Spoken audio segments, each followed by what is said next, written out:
አካሄዱን ከእግዚአብሔር ጋር አደረገ። የትምህርታችን መሰረታዊ ዓላማ ጌታችንና አምላካችን መድኃኒታችን ኢየሱስ ክርስቶስ በቅዱስ ወንጌል እንዳስተማረን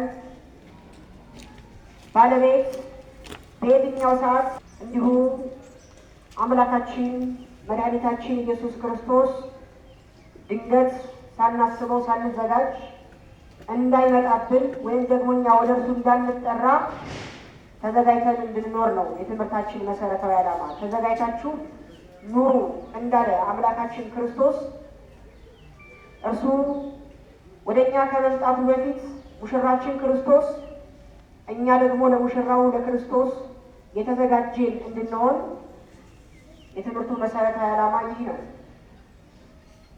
አካሄዳችንን ከእግዚአብሔር ጋር ሁልጊዜም ቅዱሳን ባሉበት ቅዱሳን አባቶቻችን እግዚአብሔርን በሚያመሰግኑበት በመንግስተ ሰማያት እንደምንኖር በእምነት ስለምንረዳ ተኝተን ንስሐ ሳንገባ ቅዱስ ሥጋውን ክቡር ደሙን ሳንበላ ሳንጠጣ ልክ እንደነዛ እንዳምስቱ ሰነፎች በማሰሯችን ዘይቱ አልቆብን አምላካችን ክርስቶስ እንዳይመጣብን ያንቀላፋን ካለን ድንገት የተዘናጋን ካለን ከተኛንበት ከእንቅልፍ እንድንነቃ ወደ አምላካችን ወደ እግዚአብሔር እንድንቀርብ ነው።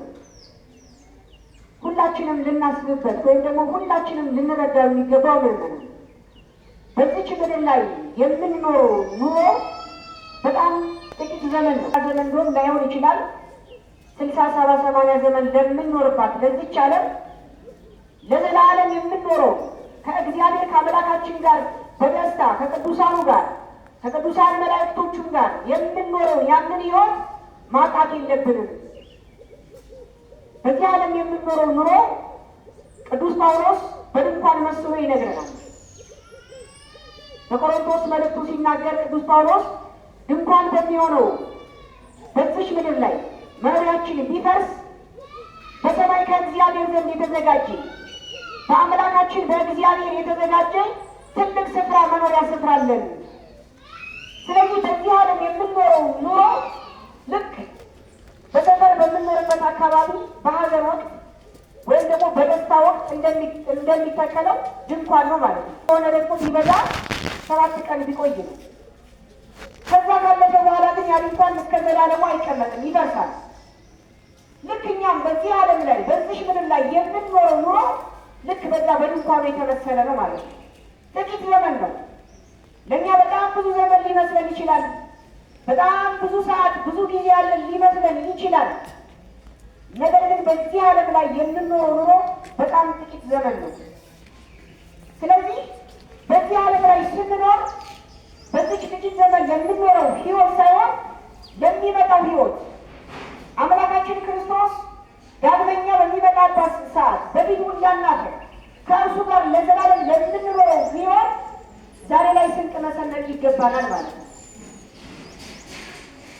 አምላካችን እግዚአብሔር ለእያንዳንዳችን እንደ ስራችን መጠን ዋጋ ሊከፍል ግልጽ ሆኖ ወደ እኛ ይመጣል። የዚያን ጊዜ በፊቱ የማይጠቅም ለቅሶ የማይጠቅም ጩኸት እንዳንጮህ እንዳናለቅስ ዛሬ በተሰጠን ጊዜ ዛሬ በተሰጠን ዘመን ልንጠቀምበት ይገባል ማለት ነው። ማንኛውም ፍጥረት ለእኛ ዘመንን ለእኛ ጊዜን ለእኛ ሰዓትን ሊጨምርልን አይችልም።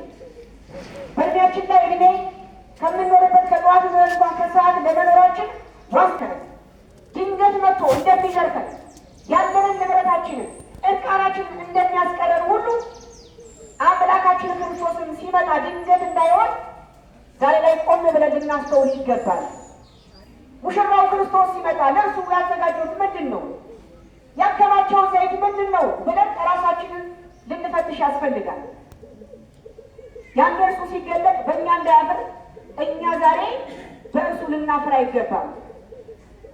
እርሱን አምነን በእርሱን ስንከተል መልካም የሆነውን ነገር በጎ የሆነውን ነገር ልናደርግ ይገባል ማለት ነው። ለዛ ነው መልካም የሆነውን ስራችሁን አይተው በሰማያት ያለው አምላካችሁን ደስ ያሰኙ ዘንድ እሱን በጥሩ ዜና ወይም ደግሞ በመልካም ነገር